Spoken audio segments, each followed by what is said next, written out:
Saskia. The illustrious, the talented, The font. the beautiful. Hey girl. I heard fine over there. I accept that as well. Man, y'all like that?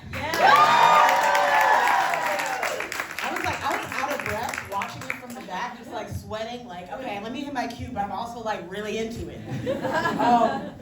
Can you tell us about the inspiration that you gathered and how you ended up putting together such a beautiful interdisciplinary set? Beautiful. Thank you.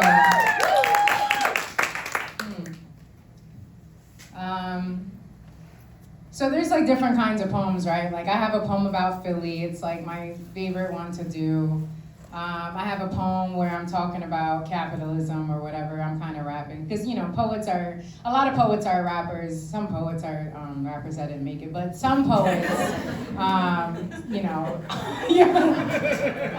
it's like in my free time I like to freestyle, and so I'm a poet and a rapper in my spirit, but I would never claim that. Anyways, but this set, I wanted to channel like the evolution of myself, and you know, growing up in Philly mostly. I came here when I was 5, and so I've spent much of my time in Philly. So you know, I'm equally Philly, equally Haiti, and you know, childhood is hard. Childhood is full of trauma that you pay. What'd you say, $180 a week for therapy, something like that? Yeah. That's not what I pay, but the sentiment. And so I don't know, and I feel like I'm a goofy guy, but some people don't realize that to get to the place where you're positive, it usually takes a lot of overcoming. And so, you know, I started off as a sad girl poet, and that's still who I am, but I think a lot of me has now evolved. So the last poem was called Incantation, and it's this poem where I'm like calling on all the spiritual forms, because, you know, I grew up Christian, I grew up Catholic, but then I grew up Haitian, so then there's these voodoo elements or whatever. But then, you know, I just wanted to show where I am now. So yeah, I was that girl. I was the girl who was at the library, you know, reading quietly. I was the girl who had insomnia, who couldn't sleep for years, narcolepsy, all that. I fell asleep in office hours one time. True story. And now I'm the girl who teaches people in college and, you know, has made a career, and I don't know, I'm pretty proud of that. So I don't know, it was just me trying to tell you guys about my life, pretty much. Yeah. There were some magical moments in the last piece where Karen's drumming was syncing up with the lightning in really magical ways. I hope you can see a video afterwards of it, because it was just... Right, because I didn't know. I couldn't even see. Like, Like, your shadow was like in the clouds. It was pretty magical. It was pretty magical. Yeah. Right? Like, y'all were there. Y'all saw it. Yeah, we should have to do that again, maybe. Like, just run that back. I'm curious, how does that, I was on the failed MC to poetry pipeline, and I'm curious how... I see. It's like when somebody tells you what their astrological sign is. I can see that. Yeah, right, I can see that. Yeah, I can see that. It's true, my birthday's on Tuesday. I can see that. I can see that. No, yeah, right. I can see that. Sorry, I can see that. I'm curious how like a lot of, like, poetry was always part of music and started as a part of music. Like, there was no way people were like, let's remove the drum and the singing and just get up here and talk. And then I think as poetry here got academicized, the music got removed from it. And so I'm curious, like, how does that, like, MC sentiment, like, do you feel like you're putting the music back into the poetry, or is the music in the poetry as you're writing it? I really wish I could sing, because I think I would have been a singer. Period. Yeah, but I can hold like a single note. Can you do it right now? Yes,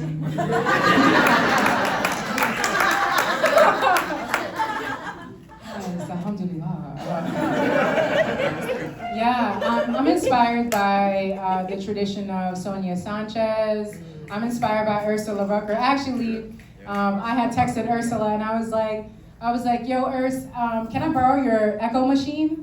And she was like, I don't have an echo machine. And I was like, but how you be doing the echoes when you be like doing poetry? It'd be like, yo, yo, yo, yo. Yeah. And if you know Ursula, like she likes to echo. And she was like, it's that reverb. But anyway, shout out to Ursula Rucker. But because I grew into those traditions of like already seeing poetry and music and like people manipulating sounds and words or words into sounds, like Sonia Sanchez be like, no, you're exactly. And yeah, and like if she like graduated, I'm like a freshman, so like I'm trying to learn from that. I'm gonna get there soon. I'm gonna be like, oh, you know, because I'm a bird, because I'm a pigeon. You have really good friends.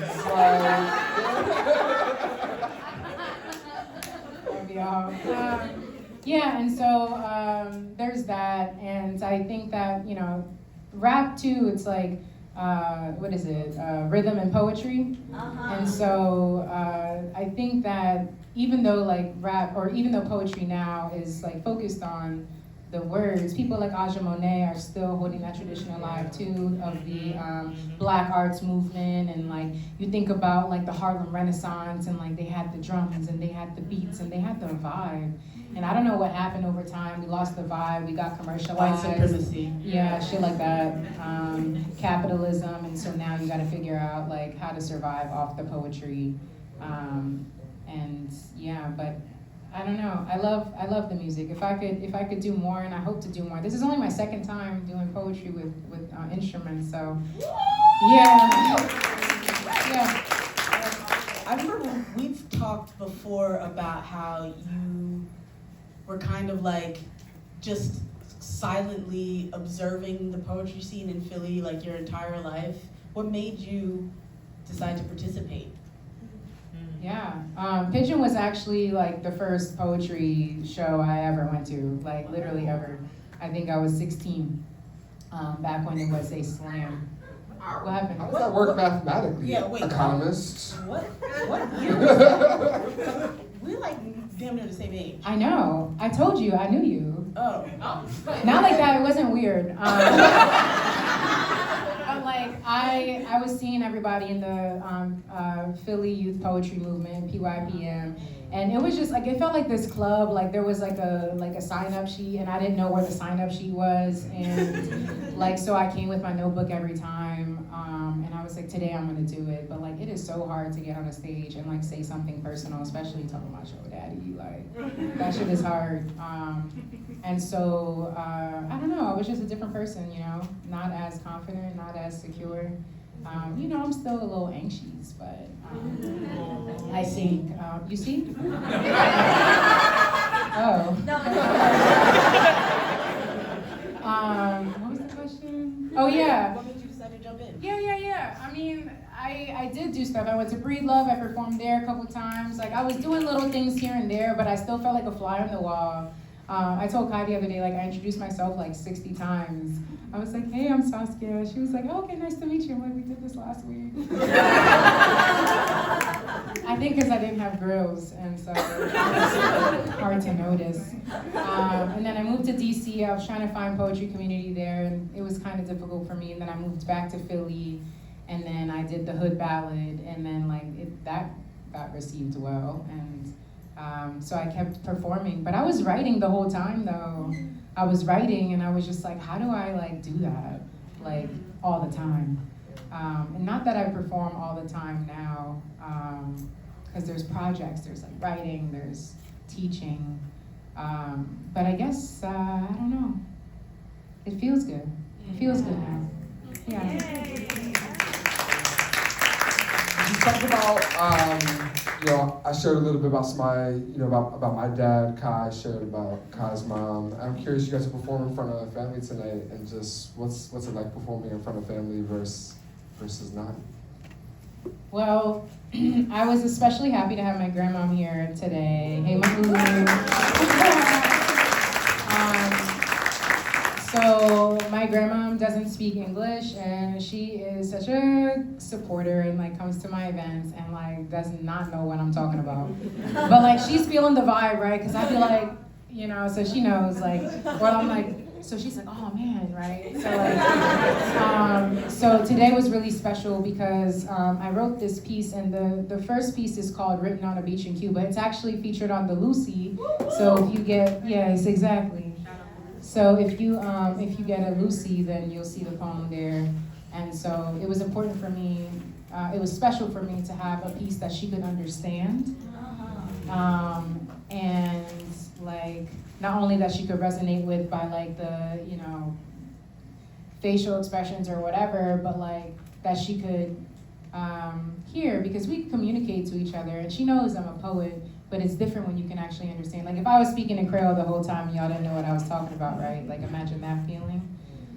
So having my family here is cool. My brothers are musicians. They got full rides to universities by the way.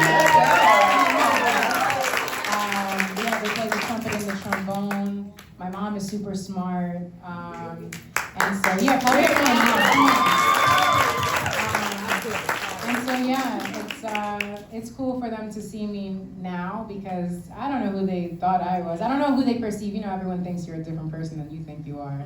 So like maybe I thought I was shy, but maybe I was actually nagging. Was I nagging? Was I doing too much? Oh, he's looking away. Well, I'm the eldest daughter, so you know what that means. When you're working between languages, like the Lucy poem, there's an English version, there's a Creole version. Is the experience a word for word like translation, or do you feel like you're writing the poem twice in some ways? Like what's that experience like working between and with the two languages? Very good question. Yeah. I see you. I wrote the poem on a beach in Cuba in Creole.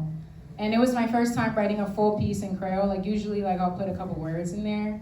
But this time I wrote the whole thing, and I was really proud because Creole is it's easy as far as phonetically, but sometimes a little difficult to write.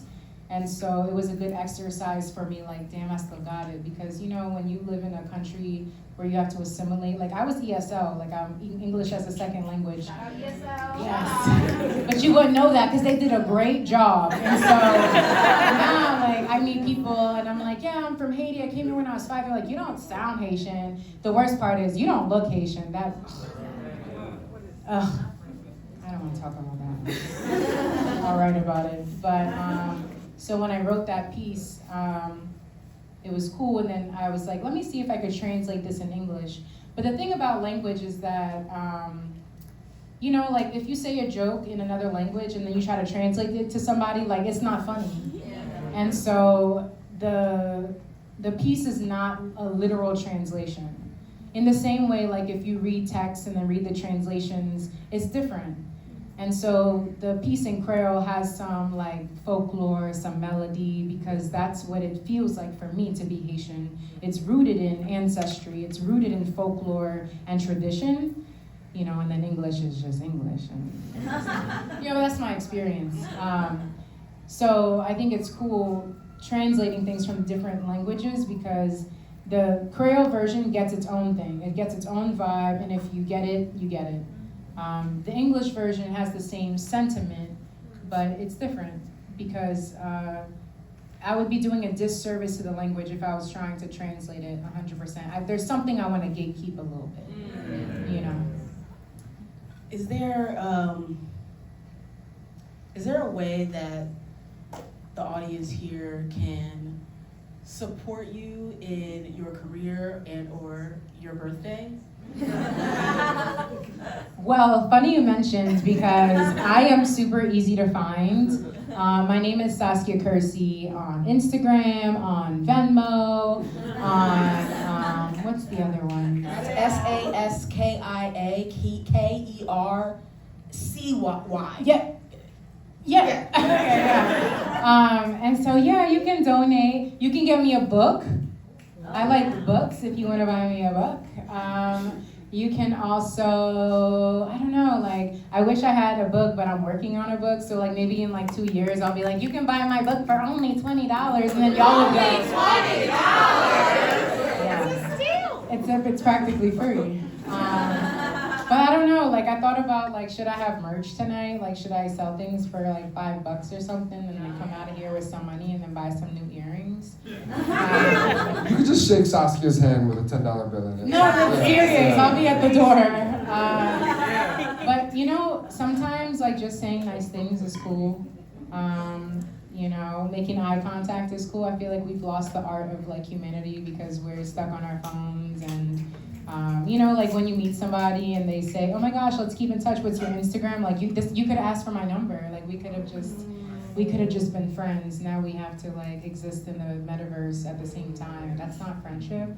And so like if you want to just like, not that everyone can be my friend. I have a lot of friends. So. Applications are at the door. No. Like wait list definitely. You know. I just got in there. No, truly. Yeah, I don't know. Just be a kind person. Donate to causes. I'm an organizer with the Black Alliance for Peace, and we're having an event in June. And so you can follow BAT Philadelphia, and you can find out more information about that if you're interested in like fighting for your rights and the rights of people all around the world, and if you're anti-imperial, anti-colonial, and all that. And fuck France. I'm working on the what you call the decolonial project or whatever the case. I was like that's shocked. a colonial deconstruction machine. Yeah. No, that was really. I might take that because that was pretty good. It's definitely not mine. Yeah, I don't know. You can follow me online, but like that's like too easy, right? But I guess that's my answer. And money. Yes. I think we should give it up. Yeah. Thank you.